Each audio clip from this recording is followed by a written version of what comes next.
You are listening to the Wealth Formula Podcast with Buck Joffrey. Get ready to change your life.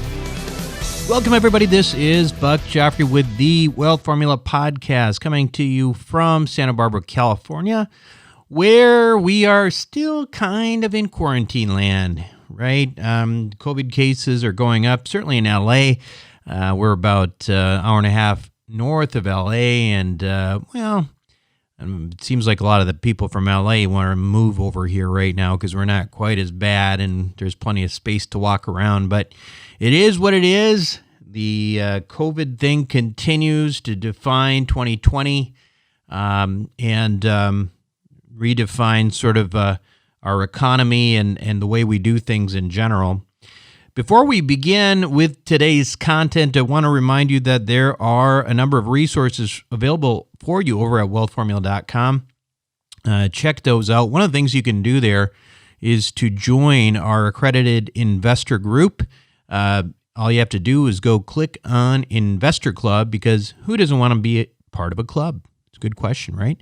Anyway, this is where the magic happens. If you are an accredited investor, this is where you join the network, you go through our onboarding process, and then you can potentially participate in some of our private offerings. But if you are not accredited, you are not allowed to do this, unfortunately, which I'm sorry. But it gives you something to, aim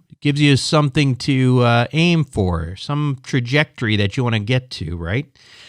Listen, that sort of takes me to today's show topic, which is average sucks. Okay, well, what does that mean? Well, we'll get to that in a minute, but let me take you back here, because let's start with this notion that be careful of what you wish for, lest it come true. That is Aesop's Fables, and this is what that makes me think about. You see, back in college, I remember, every day running over to the mail center my senior year, hoping to receive an acceptance letter to medical school. I'd applied to some, and, I was really excited about it. And I had romanticized the idea of being one of those heroes in a white coat. I had really fallen for this, romantic idea of the doctor, the ER shows and all that kind of stuff. You know what? I got what I wanted. I got into medical school. I was really excited.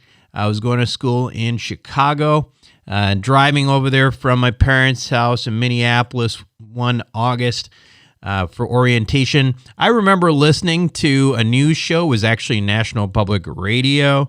Why I was listening to it, I don't know. Okay, all right, fine, it's fine. I was listening to National Public Radio, and there was a famous neurosurgeon on who was being interviewed.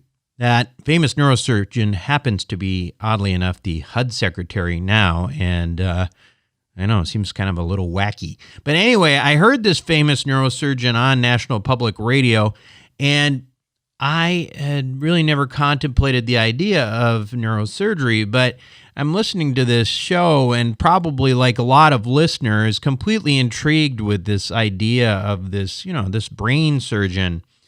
And the interviewer asked him a question. She said, "How did you know that this is something that you could do, something that you could be, a neurosurgeon? How could you, how did you have the guts to know that you could do this?" And the funny thing is, the question, he responded to this question in a way that was kind of a little unusual. He said, "Well, when I was young, I excelled in sports that required hand-eye coordination."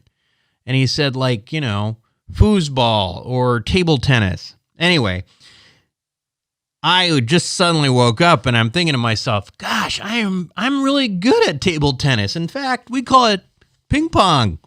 And, being a brain surgeon sounded kind of cool. So I'm sitting there driving in this station wagon over towards Chicago. And there I decided in that car that my goal into medical school was to become a neurosurgeon. So the next step, the next dream was neurosurgical residency training. And that would be no small feat in the world of medical school because it's pretty competitive. Now, I was pretty hardcore in medical school, and not only did I get that neurosurgical training position, but I also got into the program of my choice, which was even harder because it was a very popular program. And I got to go there with the mentor that I envisioned being there, who was the chairman at the time. And along the way, when I was, in medical school, sort of pumping away, studying and studying and studying, I even realized that I kind of like neuroscience. So the whole endeavor wasn't entirely for my ego. I actually started to like the stuff. Anyway, 2 years into neurosurgical training, a stark reality came to light. And that reality was that I don't like being woken up at night. That, my friends, is a big, big problem for a neurosurgical resident. At the time, we didn't have these rules, limiting 100 hours per week, all that kind of stuff. It was crazy. I was on call fairly frequently, and when I was getting woken up every night. I was getting woken up every night. I was in Michigan. There would be, I'd get a beeper would go off and they'd say there's some snowmobilers being flown in from the Upper Peninsula. There's brain trauma. Okay, so you got to stand by. And what I realized that while my fellow neurosurgical residents, usually you'd be on call with the senior resident at that time. While they seemed to get this massive adrenaline rush and get super excited, I realized that, you know what? I'm just kind of tired and cranky. I don't really feel super excited about being Superman and drilling through somebody's head in the middle of the night and then going on and operating the next day. More power to you guys, because I know some of you are neurosurgeons out there, and I really appreciate what you do. Somebody's got to do it. But for me, I wanted to sleep. I wanted a life. And that was not going to happen the way I wanted it to, at least, if I was going to continue down the path of a neurosurgeon. So, PGY2, I quit neurosurgery, decided to switch into a surgical specialty that did not involve the brain. So I became a head and neck surgeon, also trained in facial plastic surgery. And that was in San Francisco. And at that time, frankly, with that, that change, I was a surgeon. I liked operating, but you know what? I really wasn't that inspired. I continued to write academic papers at a feverish pace because I got recognized for it, but my heart just was not in it. And by the time I finished training, I was really just going through the motions with no passion at all. I just didn't care. Now, if you had told me that, if you'd told that kid back in college, the one who was going to the mailbox to see if he was going to get into med school. If you told him that not only was he going to get into med school, he was going to be finishing a surgical training program at UCSF, University of California, San Francisco, which is in medicine, it's a very prestigious place. That college kid would have been absolutely thrilled and saying, "Oh my gosh, I must be so happy. That is awesome." But I wasn't. So the question is why? Why wasn't I thrilled? Why wasn't I super happy? I guess the idea of an accomplishment or sort of an upgrade to a certain kind of lifestyle is usually better than the achievement itself. The idea is better than the achievement itself. And so one day you're living the life that was once your quote unquote dream or whatever you want to call it. Shouldn't you be happy? Well, you might not be. After all, what you want in life is dynamic. It's dynamic. It's constantly changing. So every time we get into a certain place in our life and we make these long-term goals and we start working toward them, what we realize the goalposts are constantly moving with them. And by the time you get to that goal in life, you've already moved on to the next better thing, or at least the thing that you get to doesn't seem like that big of a deal anymore. So I think it's sort of inevitable to one degree or another for most people, to have some degree of this. I'm not saying that everybody's dissatisfied with their career. I know a lot of surgeons who love it. They just want something else in their life. They can't figure out what. In that regard, the extent of dissatisfaction is, it's variable. But the need to grow and to be better in one way or another is always there in high performers and people who are really good in school or good in business or whatever. If you are feeling like you are one of those people, guess what? You are not alone. And I'm sort of the extreme example of that, right? I mean, listen, I stopped practicing 8 years after surgical training. 8 years after training. I did 4 years of medical school, 4 years of college, and 8 years, 4 years of college, 4 years of medical school, and then 8 years of surgical training. So 16 years for a 8-year career, basically. All right. So that was me. And the thing about it is that there's a lot of people like me who say, well, gosh, I did those 16 years of training and now, well, I can't do anything else, right? I mean, well, you kind of feel stuck because you just did all this. I mean, the last thing you're going to do is say, well, I'm going to quit and move on and do something else. Some people really want to do that. Some people don't. Anyway, I personally have found a better fit for myself in the entrepreneurial world and education in this podcast and all the real estate I'm doing. But, to be honest with you, and one of the reasons I'm doing this show today is because I am just like everybody else. I am still trying to fill perceived needs all the time. I mean, I have reached a number of my goals, but that doesn't mean that there isn't some sort of need or desire to be somewhere else or to have other things in my life. In fact, I have to tell you, my latest decision, and I sort of had alluded to this in Wealth Formula Network at one point, our private network, which you can join at wealthformularoadmap.com, by the way, that I was thinking about getting into the luxury real estate business, like the residential real estate, business in my area. So that's very different from anything that I've done, right? I have been obviously in commercial real estate. We've probably got $700 billion worth of assets under management and investor club through our group.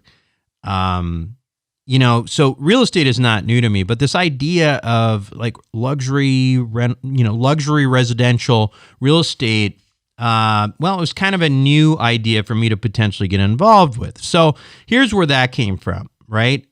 It certainly wasn't about, another ploy to try to make money. Although I mean, listen, I'm not stupid. I want to make more money. Of course I do. But the amount of money I currently make, that is essentially time independent, makes just about anything else that I do that requires my time probably not to be a great economic decision. But, not all decisions are financial.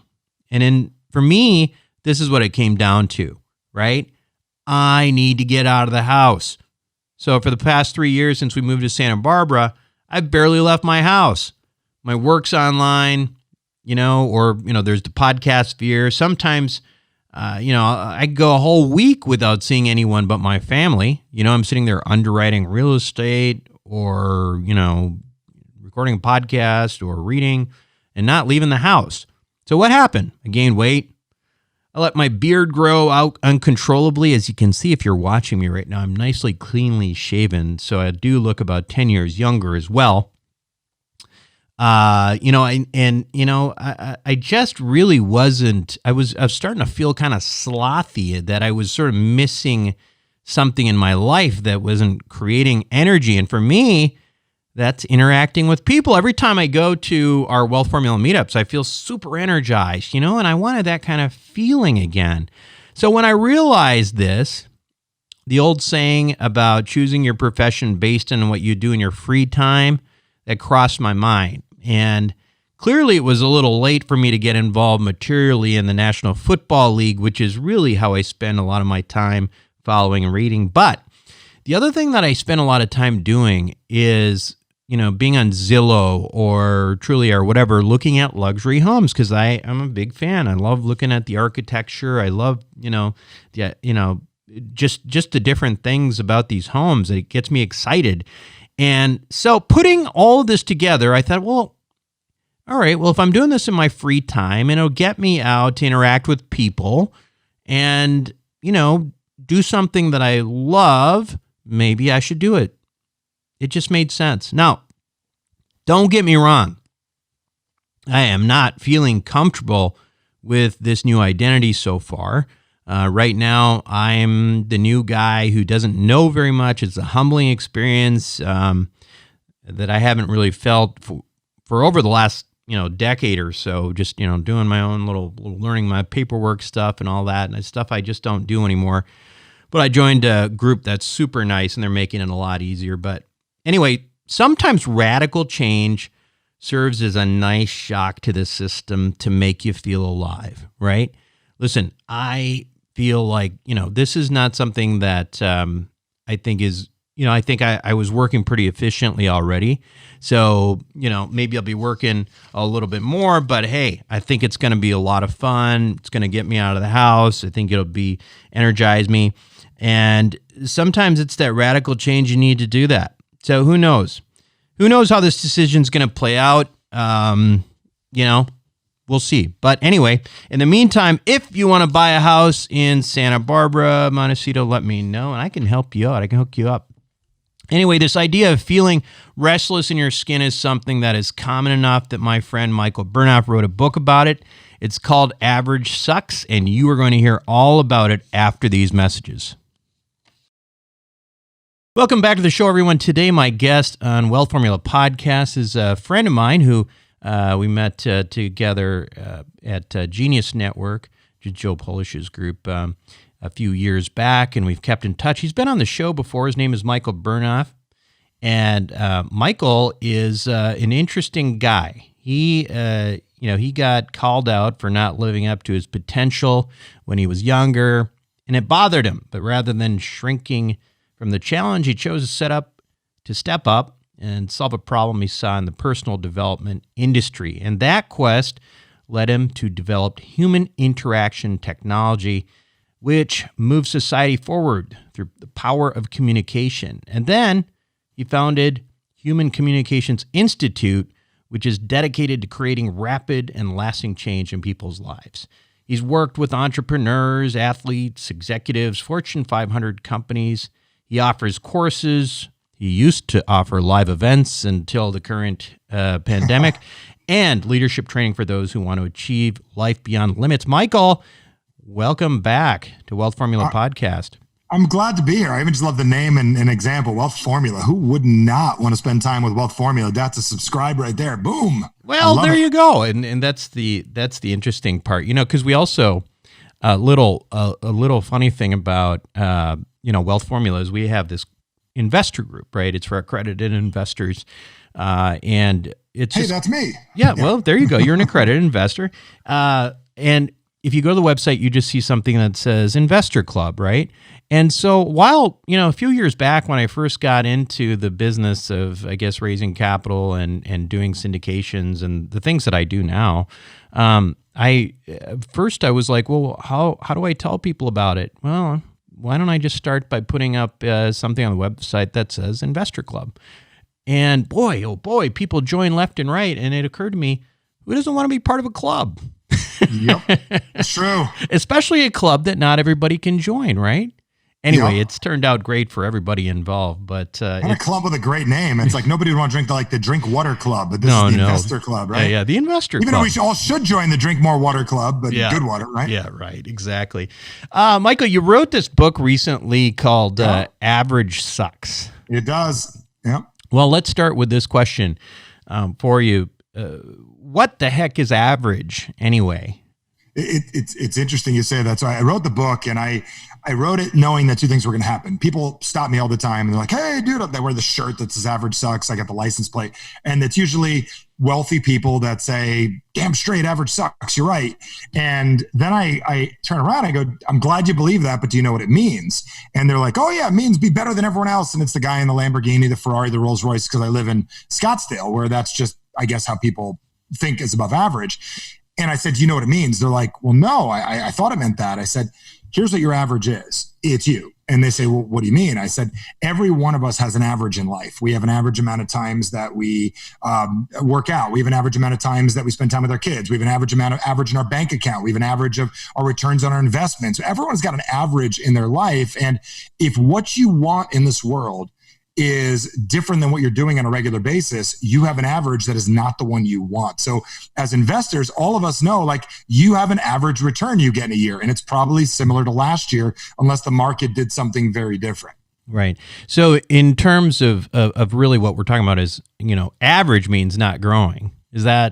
That's kind of... Average is your automatic. I mean, everyone has, like, the craziest thing is, so when I went to write the book, I had a challenge writing it because I had an average. I wasn't an author. So I couldn't write this damn book because speaker Miker is trying to be an author. My average was speaker, coach, trainer, was never author. So I'm like having a challenge with this book. So what average is who you are and what you do automatically, regularly, without anybody questioning anything. It's what you get up and do on a regular basis. So if you got a podcast for 10 years, it's your average thing you do. Before you started it, it was outside your average. So what's really fascinating is most people don't know that, that feeling you get when do you remember being in high school when you had to ask someone to prom and it's like you got the feeling, or you're scared, or you've got that feeling like, I used to go to New Jersey, Action Park, this cliff dive you want to do off the edge of a bridge. It's that feeling you get before you do something. It's not really stepping outside of your fear. It's that is the end of your current average. So your average is everything you would do automatically, and everything else is outside your current average. So why does it suck? It sucks because it's not really what you want. It's totally fine if it's great. Like, if your life is perfect, congratulations, you built an automatic average. That's wonderful for your life.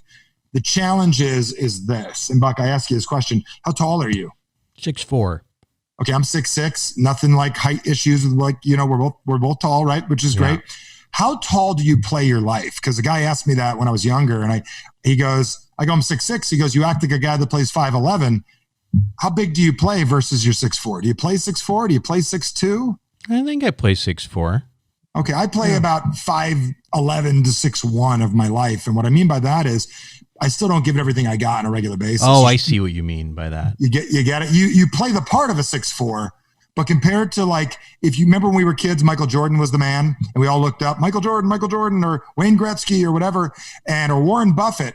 Imagine what you could do if you played your full version of you. And that's what Average Sucks is about, is have you given all, and I don't mean hard work, have you played the full version of you? At some point, and this is the tricky part, right, Michael, which is if you look at all people who are successful, we have for example, on this show, there's a lot of physicians, a lot of, people who've trained for many years and that they've wanted to be who they are for many, many years. And then they get there. And all of a sudden that, hey, I'm here. And aren't I supposed to be super happy and excited? That's why I wrote the book. What happened? What happened? So, here's what happened. And this is why the book took me. So 2 reasons the book took me long to write. First reason, I'll tell you later if it comes up. Second reason was I work with thousands of doctors, thousands of lawyers, thousands of business people, people in politics, the wealthy, successful, quote unquote, Beverly Hills, Pasadena, New York, Hamptons. I'm just giving you wealthy neighborhoods. Do you know what I'm saying? That are better off than most. Places with Tesla dealerships and Rolls Royce dealerships. And these are wealthy, successful, happy people. Here's what happened, Buck. It was simple. One day in your life, do you remember before you went to school for what you were doing originally, do you remember saying to yourself, listen, I'm not going to play small in life. I'm never going to play small. I'm going to go play big. Did you ever say that to yourself? I think for me, it was, okay, I'm going to medical school, and I got to medical school and I said, you know what? It sounds like the hardest and, coolest thing would be to be neurosurgery. So I went neurosurgery and got into neurosurgery. But then what happened when I got into neurosurgery was I liked it, but then I started to be like, damn, these hours suck. And I moved away from it because I didn't want to be there. Yeah, so I'm going to stop it there, and I love what you're saying. But so what happens is people in their life say never again. So like I watched my dad drive back and forth from Morristown, New Jersey to Teterboro every single day for like an hour, and I'm like, no way I want to do that life. So I said, that's not for me. everyone in their life says to themselves, never again. Never again am I going to settle financially. Never again do I want this college debt. Never again do I want to settle for this average relationship. Never again do I want to be fat, whatever it is. And you really mean it. And you say never again. In a split moment, you go, but this is what I want. And you don't really think it through. So you're 25 years old, 27 years old, you get out of residency, right? Mm-hmm. You said, never again am I going to be average. You make a big plan for yourself. The problem is you didn't realize how good you could be. So you just wanted to be better than where you're currently at. So you're like, I just want to get to where I have $1 million, which was a really good idea 10 years ago. The problem is, in a split moment, emotionally, we make a decision of what we want to do with our lives over relationships, health, money, and we get pissed off. We say never again, and we build a new future for ourselves, and we build what's called a new average. And here's the funny part. What I don't want, what I do want. What I don't want, what I do want. We don't actually get all that we want. We just get way better than we used to be, and we forget to upgrade ourselves. And this is what most people do. We box ourselves in to what is a beautiful life compared to our 25-year-old self, and we're 43 with 3 kids and a white picket fence and a $1.7 million home making $800,000 a year. I'm just using random numbers. And we're like, wow, this would have been great before, but where the hell's my money? Where's my time? The reason is it's what you wanted then that you didn't take into consideration where you're going to be. So this is what Average Sucks is about. It's not about the overweight broke guy or girl that can't figure it out. It's about the guy that finally got what he wanted and is like, what the hell? I'm not where I want to be. You have an average that's not the one you want. Well, that's what the book's about. It's starting to sound like one of those, Greek paradoxes, right? So then, which we all studied in school, right? Right. Which, you just keep splitting it, and you never get there. So what's the solution? How can you possibly, I can tell you personally, and I wish it were the case I finished residency at 25 or 26. I was 34 years old because I was a surgical resident. You took a different profession. You weren't just being a standard medical professional. You wanted the creme de la creme. Well, yeah. Most medical students are going to finish it around 26, and then they got to do residency. So they're going to be usually at least 29. 31. They're going to be, close to 30. But I was, I went the route of cruel and unusual punishment, and then quickly quit thereafter. So if you have the situation where if you can't, listen now, and I don't think it ends it when you're 25. I think I'm a little bit different in that, I have pivoted several times, good, for better or for worse, because I was, I got there, I was an academic, I was publishing a bunch of, and then I wanted to be an entrepreneur, and then I was in medicine, and then I started other businesses. And the funny thing is, I am starting something totally new right now that's out of my comfort for the first time. And it feels totally weird. But I will tell you this, that I don't know that you can, as a 25-year-old, project out all of these things that happen in your life and all the successes and failures, and then figure out, you can't. So what do you do? So this was our plan when we first grew up. So I grew up middle class. How'd you grow up? Did you grow up middle class? Upper middle class, probably. Okay, you're the rich kid. What city did you grow up in? Where are you from? I'm from the Minneapolis suburbs. Okay, so you grew up in the suburbs. I've been up there a ton. I do business with Lifetime Fitness. Mm-hmm. So what happens is that when we're kids, we grow up middle class, the majority of North America over the last 30 years or whatever it is, 40 years. And what happened is our parents always told us work hard and be a good person, which is a really good plan up to a point. So most people want to get out of their current situation by busting their head through the wall, pushing, seeing how they can get through it. There's really like 3 ways. One is we got to grow. And number 2 is we got to ask for help. And that's what most people aren't willing to do. They just think if they work harder, they're going to get there. And that's where the frustration kicks in. This is where the doctor tries to work harder, do more hours, push more people, open up another center. And they don't recognize the simple scenario. So you said it perfectly. And this is not in the book, but I wish I would have put it in. Most people are stuck where they're at because when they go to change, and I watched this with Corona, they go back to their pre-business person and they try to start over from the beginning again. And they don't ask themselves this question. Like, I'm 42 now. Like, what does a 42-year-old do that's an author now that sold, 10,000 books in a couple of weeks, that has hundreds of thousands of clients all over the world, that speaks on great podcasts, spoke to 1 million people? What can that guy do? And most people don't up-level their image to themselves, what I call their identity, and they forget that they're farther along. So most people don't say, wait a second, how good of an investor can I be as a doctor that has now done surgery procedures for 22 years, that's got a practice that's paid off the building if they own one, right? That owns my equipment now, that's leasing nothing, that all my debt's paid off. I got 3 kids, college is paid for. What can that guy do? And most people do not ask the question from that person. They look in the mirror and they make decisions from like a 12-year-old boy or girl instead of actually who they are now. And I will tell you, that is almost everybody on earth that I meet with. Part of it is, I think that when you're in your 40s, as I am, I'm 46. Yep. We're young. Oh, thank you. How old are you? 42. Oh, yeah, there you go. See, 42 is young. 46 is all right. 46 is like, what, 4 years? Come on. Yeah. You can have it, though. You stay there. I'll stay here. But when you're in your 40s, the world appears much smaller. In some respects, you're right. You already have tremendous amount of success, right? And for me, part of my ongoing challenges have been because the goals that I had initially set out are I've done them, and so I'm trying to scratch the itch that I'm missing. But I will say that when you're a kid and you say, I want to be I want to grow up and be a professional athlete. Mm-hmm. It's truly possible for you to grow up and be a professional athlete. For me right now at 46, it is no longer possible for me to be a professional athlete in something that, that requires me to be much of an athlete. And so my point is, to a certain degree, that, certain things in your life, whether they be your physical skills, whether they be, the timeline of your life, the fact that maybe you have commitments and children, the fact that you have, a home and a community, start to make your world a little bit smaller. They become part of your new average. Like, paying for a house at 22 is not something you did. Well, it's hard. It's harder to expand out of it, though.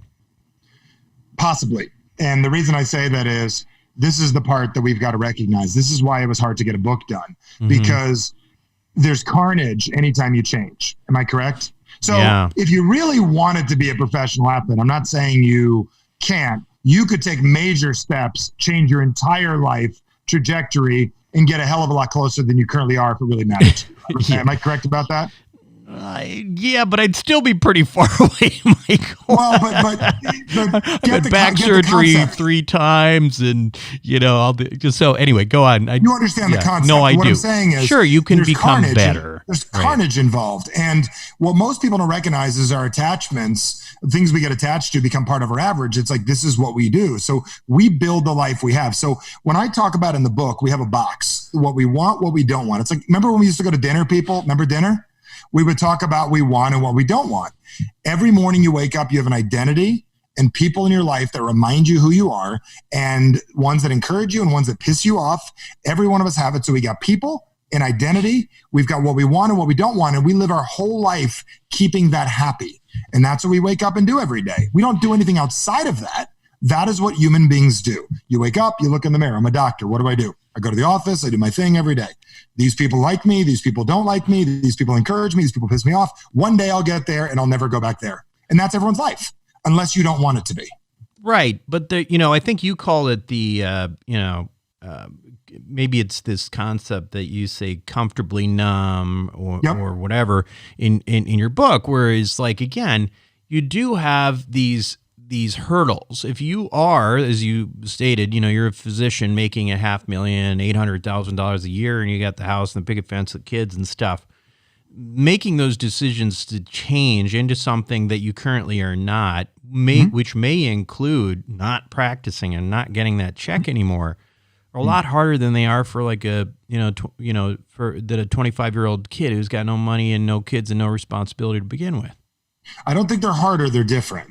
And the reason I'm saying that is it's still the same decision. If you take the emotion out of it, it's still the same decision. It's if you want that. Right. And that's the thing we've got to ask. Nobody's asking people to drop everything. And I think that's where the black and white thing what comes in with people like, oh, I got to drop everything I'm currently doing to go change and go be a rock star. Mm-hmm. No. But if you did want to learn how to play the guitar, there's nothing wrong with that. But your current life doesn't allow you to do that. So if you want to learn how to play, that's a whole nother story. So at the end of the day, it's really, what do you want? And here's the question. If your life isn't working and you're 46 years old and you have $3 million a year you're making, but your life isn't working, that's average. That's average. And I'm sorry. No, you're right. You are no better off than the broke 25-year-old. You're actually, all you got is some toys. So the question is, we are going to die one day. Everyone's worried about corona. I'm more concerned with birth. Birth is your guaranteed death. Do you understand? Yeah. Like, you're going to die because you were born, you're going to die. So the reason I'm saying that is we only get one of these things this way. Question is, what do you want to do with it? And is the life that you're going to live over the next couple of years, it's automatic. This is the crazy part, Buck. Do you know that most people listening to this, if you sat on your ass for 8 months, did nothing, sat on your ass, did nothing for 8 months, you are so good at what you do in the last 4 months of the year, you'd make up the money, you'd figure it out, you would do it. And at the end of the year, you'd wind up about where you were last year. Everybody does. I have no idea why. We have this automatic programming that we do. We make up for it. I have no idea. If a bad summer, you make up for it in the winter. Just what we do. Yeah, I've called that the wealth thermostat. I like it. You're kind of you're always set at a thermostat unless you make active measures to try to get your brain to be somewhere where it's not used to being, Yep. For somebody and that goes for your body and your relationship and everything else. Yeah.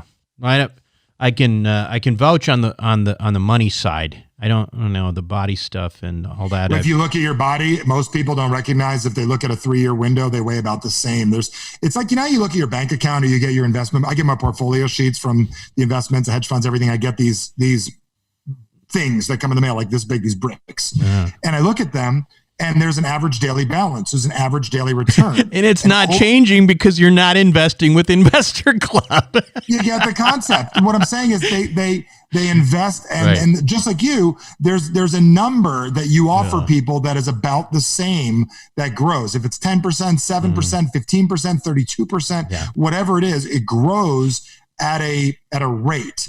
And that's what people don't recognize. Like everything here, your body is about the same weight in about a 3-year period on average. Okay. So how do we change that? I think you have this concept, which I think is an interesting one, because again, just for clarity, I think this is important to understand. And I think Michael's point about the black and white is really important to take away from this show, is that you may be mostly happy with where you are. And you may just be like, gosh, I just really wish I had learned this language, or I really wish, I had, this other skill set or this hobby, or I was good at that. And it may be incremental things that can actually, make your life less average and suck less. Yep. So you have this concept called minimum action progress plan. What is that? It's so against everything that the whole personal development room pitches. I'm one of these guys. I don't know about you, and I can't speak for everybody listening. I just can only speak for the people I've questioned. Is most people, they can go about 90 days and they burn out with anything. Like they can go hardcore, give it everything they got, 90 days, 6 months, and they need a little bit of a break. Massive action gets you to burn out. So minimum action progress plan is about how I studied this. I had a client that was going to be in that movie 300. Do you remember that Spartan movie back in the day with the gladiators? Mm-hmm. It was back in the early 2005. I've been doing this forever. And I'm not some guy that decided to be a coach. I've been doing this pre-MySpace, pre-Facebook, pre-Twitter. Mm-hmm. I've been doing this so long that 23 years old, 17 years. And what I said to the guys, we got to figure out what your standard is, what your average is, like what you're comfortable with. So in your world, it would be, what can you invest every single month automatically without harming your life? Like what is the dollar that you literally could spit out every month out of your economics and invest? That would be for that. So for your health, like how many good meals do you eat a week? How many times do you exercise without even pushing or trying? What do you do automatically? So the minimum action progress plan is about finding out what your standard, finding out what your literal average is, and upping that by 20%. Most people don't want to go like 1,000% from where they're at, not working out to working out. what is your automatic and how do you grow about 15 or 20% from there? Because your whole life changes. And part of that is simple, like changing your language. Like why people don't play the guitar is they'd like to. It isn't necessary to them. It isn't something that's super important to them. It isn't something that lights them up inside. The way they talk about it with themselves, their average communication about it is, it'd be nice to have, it would be great, but they're not really serious about it. So if playing the guitar was necessary and not playing it was a horrible example to your children, because you're basically saying, hey, listen, live half your life, don't do the things you love, just make money, you're kind of a bad parent. But I play the guitar because it's a good influence for my kids. I want to show them what's possible. And if I don't do it, I'm just not going to enjoy my life. It changes things. So the minimum action progress plan is about taking about a 2 to 3 week period and finding out what you do automatically, not what you wish you did, not how hard you can push yourself, what you do automatically. And once you find it out for yourself, you're going to realize you probably only need to grow 10 or 15% from there. That's the fascinating part. That's where investing comes in. This is exponential growth stuff. Yeah, I think the other thing to point out is I think that that to me what I found in life too is having some goals that you're working towards constantly is important. It's like it's not just about getting there, because invariably you get there and you're like, okay, now I'm at the top and it looks nice from up here. Now what? And it's really about just constantly growing. And it's not just about making more money. It's about, learning other things and exploring other things and, getting other skills and all this stuff. And I think that's really, really critical, at least in my world. I just feel like, I am, I'm sort of in an unusual place in my life too, where I'm starting to, I've been sitting behind this mic for a long time, doing things behind and trying to figure out what can I do locally also just for some more interactions, that kind of thing. I think that it's important to recognize and not feel trapped. I mean, I actually literally talked to a friend of mine who's very successful. This was just a few weeks ago, happily married, does really well. And he said, it's weird because I feel like I'm done. That's a weird, I'm done. Wow. How old is he? Well, he's in his 50s, maybe 52, 53. But he didn't mean it in like a terribly negative or a terribly positive way. It was just sort of like, this is what it is. And it's like, we all kind of get there. I guess we call it the midlife crisis sometimes, but, or maybe it's not a crisis. Maybe it's just a midlife, admission, I don't know. I got a thought for that. So this is fascinating. So I like totally go against most of the personal development world when I say this is that, this is interesting with what you said. So anytime you go for more, you go online, you're late at night, you want to get in better shape because you're going on a trip, you want to get beach body, go get Insanity. We've all bought a video or something in our lives or investment program or something. So whatever you believe in life, biology gives you about a 7-day head start of dopamine, norepinephrine, serotonin to get your body going, to give you head starts. You get excited about something, right? And then the mundane kicks in. This is what most people don't recognize. Like you could be running a hedge fund. Like I got a guy I play hockey with, billions of dollars this guy does. And one of the things, getting a little feedback. Are you getting that too? Little feedback we're getting. That's okay.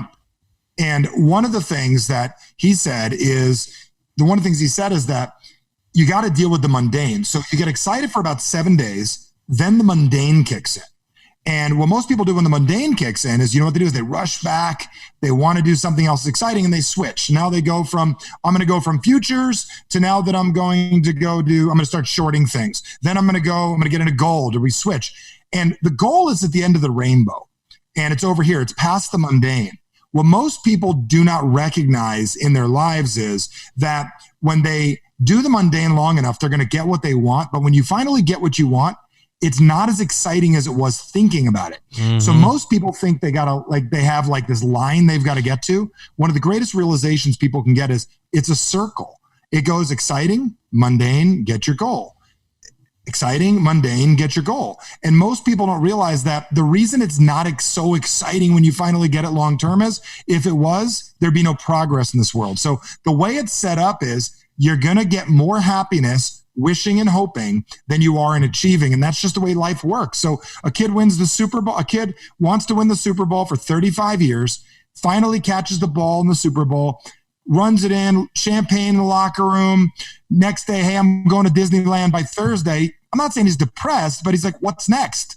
The reason why he's got to be that way is in life, you're not supposed to stop at your goals. You've got to keep going. Yeah. And that's what most people miss is it's a circle that once you get on it, the success thing, that you've got to accept that once you get on it, it's there permanently. It's not about get somewhere and stop. It's about get somewhere and keep going, get somewhere and keep going. It's a big realization. It reminds me, actually, Michael, I remember reading about Neil Armstrong and Buzz Aldrin and all those, guys who landed on the moon in the 60s, that all of them, when they came back, all kind of had a weird depression about them. Yep.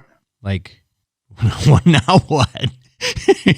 I went to the moon, now what? And so it kind of reminds me that way. But I think, again, same concept. Yeah, the same concept. So, well, listen, this has been fascinating. The book, again, is Average Sucks. Can we get that everywhere? Everywhere on earth. If you go to averagesucks.com, it'll probably route you to Amazon. You can get it at Barnes & Noble's, Canada, Amazon, International. You can go get it in Ibiza. It doesn't really matter. Have you done Audible on that yet? Not yet. There's a reason for that. You should. You've got the voice for it, man. You know what's funny is I don't know what it is about you personal development guys, but you kind of sound like Tony Robbins, You got that Tony thing going on. It's maybe the size. I don't know. Maybe we use our voice so much we burn out our vocal cords or whatever it is over the years. But we're going to have an Audible eventually. I wrote it. If you study my background with NLP and my human interaction technology, I wrote it in a way that when you read it, it goes directly into your unconscious mind. So I can do that auditorily, but it's written in a way that you're going to swear I was whispering the book in your ear. Sure. So it's really a fascinating study, the book. And it's written for entrepreneurs with ADD that you'll finish it in 2 hours. Good. Means it must be really short too then. Right? A couple hundred pages, but it's very well written. Yeah, good. And you're giving away a bunch of stuff. And I think this is a good opportunity for listeners who are maybe a little inspired or intrigued by, the types of things we're talking about here. Tell us about it. Yeah, when Corona hit, my wife and I, because when 08 and 09 hit, we said never again. We're like, what do? We don't have anything to do if we can't do events. So we can either take the next 10 years off because we can afford to do that, which I'm very proud of, or we can help as many people as we can. So over the last 4 or 5 months, we've been giving away one of our programs. So people say, hey, Michael, where can I go check you out? Just come work with me. I came out of digital retirement I'm giving away a 5-day class, couple hours a day for 5 days over the phone. No Zoom, no makeup required. Wear your underwear. I don't care. But it's 5 days kicking your butt, holding your hand. And I don't care if you're a billionaire. I don't care if you're a startup business. I don't care if you're a doctor. I've had about 500 medical professionals, everything from chiro to functional medicine to neurosurgeons, taking the class. I don't know if that's a line that they go in. One of the biggest famous gynecologists in the world just took the class. And so it's 5 days showing you how to get yourself the psychological triggers to get yourself out of your comfort zone and get where you want to go. And just go to calltoactiontime.com. And as of now, we're giving it away for free. And it's a $600 program, couple hours a day. And you just spend some time with me. And if you're serious, take it. But I will tell you, if you're a medical professional, appreciate what I'm going to say. We're in triage mode right now. So we only can help who's really serious. So if you're not serious, please don't sign up and check it out. If you're real serious, calltoactiontime.com. But if you're on this podcast, you got to be a serious lady or dude or something. So calltoactiontime.com, check it out. And let's see if we can help you out and see if you got the courage to spend 5 days with a Jersey boy that's going to kick your butt. Sounds good, man. Sounds good. It's great having you back on the show. And we'll do it again with the, there's just so much to talk about. And I do think that this kind of stuff is very useful, for my audience, because they are, successful individuals. Sometimes it's important to stop and think about where you are and all that stuff. So thanks again, Michael, and we will be right back. Welcome back to the show, everyone. Hope you enjoyed it. We have to do these touchy-feely shows once in a while. I think it's good for everyone.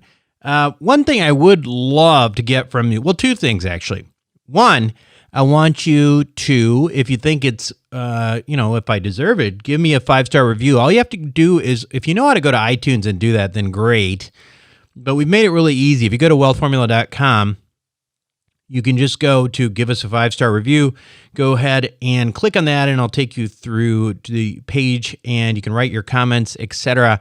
That stuff's really important and useful for rankings in the podcast world, and rankings help us to get good audiences, bigger audiences, and also that allows us to get more high caliber people on the show. I mean, obviously we have some really high caliber people on all the time. We want to keep it that way, though. We've got people like Michael, people like Robert Kiyosaki, who's on recently.